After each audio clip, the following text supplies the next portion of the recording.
Christian hospitality is different from entertainment in a couple of ways. And, I love both. I'm happy. I'm just, I'm happy to enjoy the fellowship and the company of people.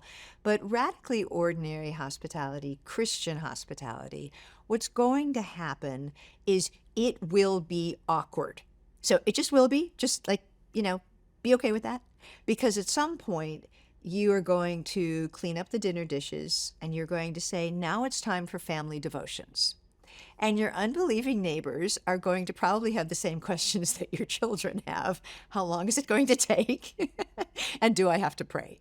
So it's awkward, but it's not that awkward. And in a world that doesn't understand intimacy, in a world that would much rather mouth off on social media than actually sit around a dinner table and talk about real things, it takes a certain amount of practice to get comfortable with that. But my husband is a pastor, and his position is, my food, my table. We've never had anybody leave. We've never had a neighbor say, "Well, that's outrageous. I'm getting out of here." Often they'll just be like, "What? What's that?" Or family devotions. I'm not part of your family. Do you want me to leave now? So it's actually kind of a sweet way of just saying, "Well, no, we want you to stay." And Kent will say, "I'm going to read a chapter of the Bible.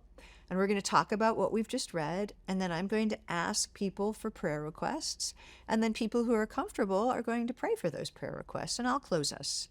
And then we're just going to leave all of these problems at the throne of grace to the Lord who made heaven and earth and who transforms hearts and souls and lives, the Lord who died for the benefit and the forgiveness of his people." And Kent is always quick. He's not the kind of pastor who would ever say, "Oh, God loves you," just arbitrarily. I don't know, maybe he does. That's nice.